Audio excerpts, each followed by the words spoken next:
Ellie Arroway was 8 years old when she first pointed her makeshift radio toward the sky and began listening. Perched in her bedroom, surrounded by scattered schematics and scavenged parts, she hunted for voices hidden in the static. Her fingers danced across the dials, her eyes squinting in concentration as her headphones buzzed with the faint hum of empty frequencies. She had tuned into the world before, truckers on the highway, air traffic chatter. But tonight, she was reaching farther. Past states, past oceans, maybe past Earth. Nothing. The hiss of silence felt personal. She bit her lip and yanked the headphones off in frustration. Her radio had power, it was built right, but the sky wasn't answering. She didn't know why. She only knew she hated the not knowing. That's when her father stepped into the room. Ted Arroway, a kind-eyed man with rough hands and a soft voice, leaned against the doorframe and watched his daughter with quiet affection. "No luck?" he asked. Ellie shook her head and looked away. "I checked the frequencies twice. Nothing's coming in." Ted crossed the room and knelt beside her, eyeing the tangle of knobs and wires. "Well, first off," he said, tapping the dial gently, "you built this thing with your own 2 hands. That's already impressive. Second," he tapped her temple, "this is your best tool. Use it with patience, step by step. That's how we figure things out." Ellie nodded, half listening, half still angry. She wanted the universe to hurry up and answer back. The next night, she tried again. Then the next, and then just after midnight on the 3rd try, it happened. "Come in. This is Gulf Tango 5. Do you copy?" Her breath caught. She adjusted the frequency, careful, delicate, and there it was again. Clear, direct. A voice from the ether. "This is Ellie Arroway receiving you loud and clear," she blurted, giddy. "Pensacola, Florida here. Weather's nice. You got a name, kid?" "Ellie, I'm in Wisconsin," she shouted, as if her excitement could travel the whole distance on its own. Ted appeared in the doorway, groggy and curious. She yanked off her headphones and grinned. "Dad, I made contact, all the way in Florida." Ted laughed, proud and wide-eyed. "You did it," he said. "Told you it was just a matter of time."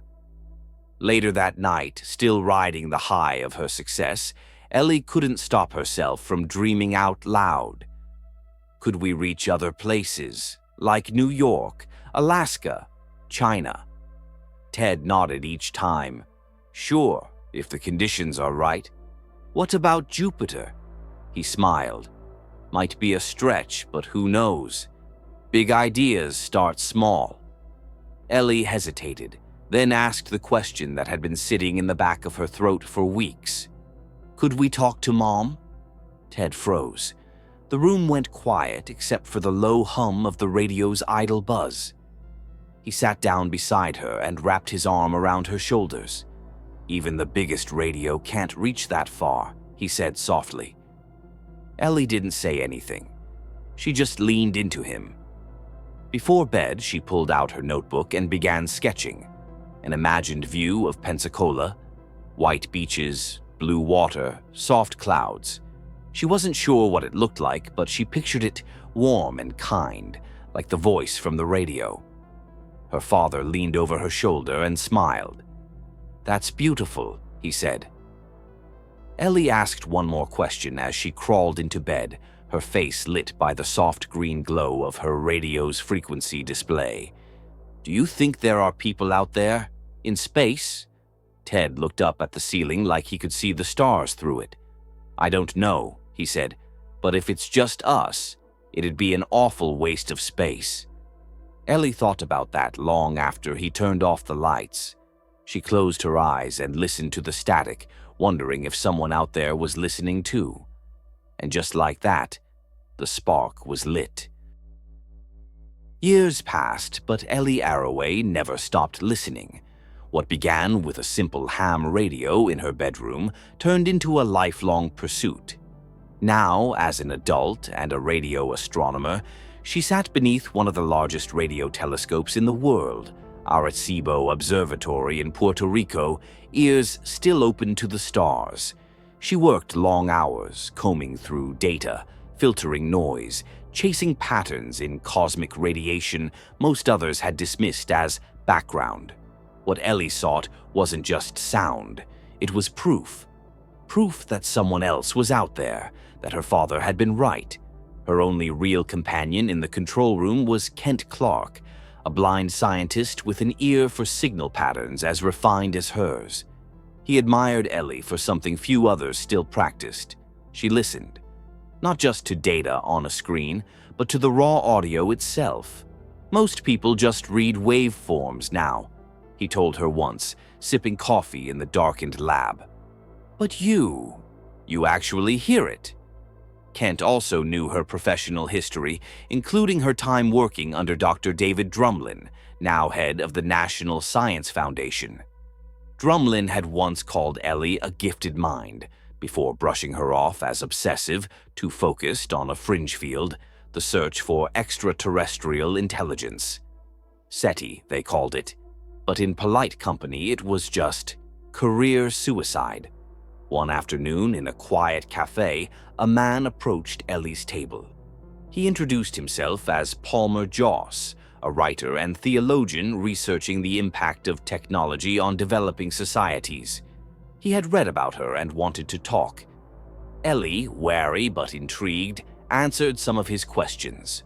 Palmer was surprised she worked under Drumlin. "He's the practical type," Palmer said. "You're chasing little green men. That must drive him nuts." She gave a half smile, revealing nothing. Palmer leaned in, his curiosity piqued. "You free for dinner?" She wasn't, but she offered him a tip. "Drumlin will be visiting Arecibo next week." Drumlin arrived with his usual presence, calculated and smug. His disdain for Ellie was barely concealed. To him, science was supposed to serve the people who funded it. Practical solutions, tangible returns, none of this deep space static. Ellie tried to argue for exploratory research, but Drumlin wasn't interested in the abstract. He had no time for mysteries. Palmer, who had stuck around to interview Drumlin, watched the tension unfold. The interview went poorly. Drumlin accused him of writing a book about the evils of technology. During their exchange, Drumlin slipped and called Palmer Father Joss, which caught Ellie off guard. Palmer explained later that he had once studied to become a priest, but couldn't handle the celibacy. "Amen to that," he said with a grin. Later, Ellie agreed to grab a drink with Palmer. She spoke of the vastness of the universe, of the odds, of the hope that even one other planet might hold life. "If not," she said, "what a waste of space." Palmer stared at her, stunned. "That sounds like something your father would say." It was. She kissed him. That night in bed, they shared more than just warmth. Palmer opened up about his faith, about how he had found God. Ellie, an avowed atheist, wasn't convinced. She told him about her parents, how they both died when she was young. Her voice cracked when she described her father's sudden collapse, the way she'd tried to save him. The medicine had been upstairs, too far. "I should have kept it downstairs," she whispered. "He'd still be here." At the funeral, a priest had told her it was God's will, but all Ellie had heard was the cruel randomness of the universe. That night, she sat alone with the radio and tried to reach her father through static. Nothing ever answered. In the present, her work continued, until Kent delivered the worst news yet. Drumlin had pulled the plug on SETI. The government had shut them down. They were out, no funding, no lab, no telescope. Ellie confronted Drumlin. He called it a mercy. "You're wasting your talents," he told her. "It's my life," she replied. "Let me waste it how I want." But Ellie wasn't done. She and Kent hatched a plan to go private. They moved operations to the Very Large Array in New Mexico and started hunting for backers. One by one, doors closed in her face. SETI was still seen as science fiction. She made her final pitch to Haddon Industries, owned by eccentric billionaire S.R. Haddon. The board was skeptical. Ellie's frustration boiled over. All science was science fiction once, she snapped. The airplane, the moon landing. The panel remained unconvinced, but later, in a private meeting, Haddon himself called her. "I like people who don't know when to quit," he said. "You're hired." 4 years passed. Ellie searched, waited, listened. Still nothing. Then Kent brought more bad news. The scientific community, led by Drumlin, was pressuring Haddon to shut her down again. They called her research a black hole of money, a PR liability. "We'll find somewhere else," Ellie said. "Where?" Kent asked. "No one takes us seriously. We're a punchline." Meanwhile, Palmer's book had exploded in popularity. He was now a respected public figure, even advising the White House on ethics and science policy. On TV, he explained that he didn't oppose science. He just wanted to know if it made people better. Then, late one night, Ellie heard something. A pulse. Repeating. Not natural. She bolted into the control room, confirmed the signal. She checked for interference. Nothing local, nothing terrestrial. It was real. The source, Vega, 26 light years away. The pattern, prime numbers. Clear, intentional. She called every contact she had, NASA, the NSF, international observatories. The world woke up. When Drumlin and the military arrived the next day, Ellie was already swarmed by media. A senator asked why prime numbers. "They're a universal language," Ellie said.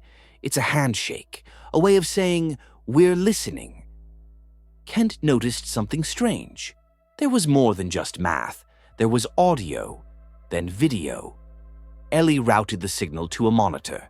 On screen, Adolf Hitler, 1936, addressing the Olympics. The first human broadcast powerful enough to escape Earth's atmosphere. The aliens had found it and were sending it back. The White House took over. Ellie, hoping to address the world, was sidelined. Drumlin took her place at the podium. Her excitement curdled into frustration. Later, Kent called her with another discovery. Hidden in the signal were tens of thousands of pages. Data. Encrypted. Indecipherable. The government launched a global effort to crack it. Ellie was ordered to stay quiet. No new leaks, no public statements. Outside the facility, crowds grew, supporters, skeptics, and extremists. One man with a sign shouted that scientists had no right to speak for humanity before God. Months passed. Progress stalled. One day, Ellie received a private message from Haddon, a location, a plane. She followed it. Haddon, frail and dying, now lived in orbit aboard a private space station, shielding himself from cancer. He had been watching her, betting on her. He handed her a drive. "The data's a blueprint," he said, "for a machine." Ellie returned to DC and showed it to the committee. Some thought it was a gift. Others feared it was a trap. Palmer reappeared. He was on the panel now. Ellie was stunned. Palmer didn't argue against the machine, but he urged caution. "There are moral implications," he said. "This could change everything." At a White House dinner, Ellie challenged him. "Your book acts like science killed God." It didn't. It just exposed that he never existed. "I can't imagine a world without God," Palmer replied. "I need proof," Ellie said. Palmer asked, "Did you love your father?" She hesitated. "Yes." "Prove it." She had no answer. That night, the machine revealed more. A pod. One passenger. Someone would be chosen to go. Ellie wanted it to be her, but so did Drumlin. And Palmer. He was on the selection committee. He told her the risks, time dilation. If she came back, everyone she knew might be gone. Or she might die. "I have to know," Ellie said. I've always had to know." During her interview, Palmer asked the question she feared most. "Do you believe in God?" She paused, then told the truth. No. That answer cost her everything. Drumlin, in contrast, declared his faith. He was chosen. Ellie confronted Palmer. "Why did you do that?" "Because," he said, "I didn't want to lose you." The machine was built. Global coverage followed. Then, on launch day, everything went wrong. Ellie spotted a technician she recognized, an extremist from the protests. She shouted. Too late. The bomb went off. The machine was destroyed. Drumlin was dead. The dream was over. Until Ellie came home and found a message. From Haddon. "There's a second machine," he said, "in Japan, built in secret, and this time it's yours." The sea was quiet the morning Ellie Arroway stood on the launch platform in Hokkaido, staring at the machine that might take her across the universe or nowhere at all. A vast, ringed structure loomed above her, silent now but waiting to answer the question she had been asking since she was a child, twisting knobs in a Wisconsin bedroom. Behind her, Palmer Joss approached, his steps slower than usual, his expression tight with something unspoken. He hadn't seen her since the bombing in New Mexico, the day the first machine was destroyed, and the world held its breath. "I lied," he said. "Back then, during the committee. I said I voted against you because of your atheism. That wasn't the real reason?" Ellie turned to face him. "I didn't want to lose you," Palmer said. Ellie looked away, the weight of it all pressing down on her. The machine, the risk, the absence of certainty. She wanted to tell him that it was okay, that she understood. But there wasn't time, not anymore. "I'll come back," she said. Palmer gave her a sad smile. "I hope you do." The machine roared to life. Ellie sat alone in the pod, strapped in, surrounded by a framework of cold metal and the low hum of rising power. They gave her an audio-video recorder to document everything. She looked into the camera. "This is Eleanor Arroway, preparing for launch." The rings began to spin. Power surged. The metal around her started to shimmer, then turned translucent. The inside of the pod softened like it wasn't entirely there. She reached out to touch it, and her hand nearly passed through. "Something's happening," she called out. "The material is—" Then her voice cut off. The feed went silent. The pod dropped. Ellie didn't feel acceleration, no force, no pressure, only light. Light everywhere. Then stars, then darkness, then stars again. She was falling through something or being pulled across nothing. Her mind struggled to understand. Time twisted, space folded. Her body dissolved and reassembled with every breath. She fell through a tunnel of blue fire, through a tunnel of absolute black, through something that had no name. And then she was there, floating before a star. Vega. It had to be Vega. Around it, massive constructs glowed like hanging cathedrals. Geometry too perfect to be natural. Machinery too vast to be human. Before she could take it in, the pod slipped again. Another wormhole, another transition. She arrived above a planet orbiting a 4-star system. The light painted the skies in impossible hues. Below, on the planet's surface, she glimpsed movement. Grids of light, towers, structures not made by nature. Someone lived there. Someone built that. But again, the pull came. One final time. This time, there was no machine. She floated gently to the ground, standing now on a beach. Warm sand, clear skies, a line of palm trees. She knew this place. It was Pensacola, or rather, the Pensacola she had drawn as a little girl. Someone was walking toward her. She froze. It was her father.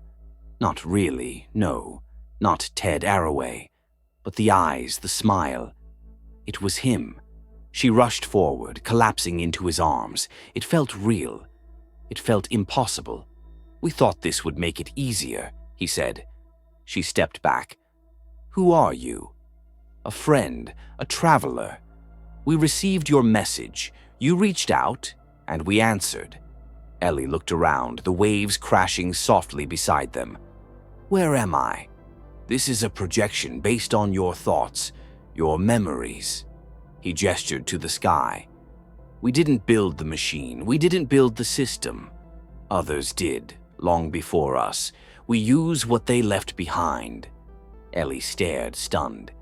"There are more of you. Many. And more still that you haven't met. Some communicate through light, others through gravity. Some are beyond form. But we all wonder the same thing. Where did it begin? Where does it lead?" Ellie looked up at the stars. "Are we alone?" The being shook his head. "Number. But you are rare, and fragile, and full of hope." She swallowed, her voice trembling. "Why us? Why now?"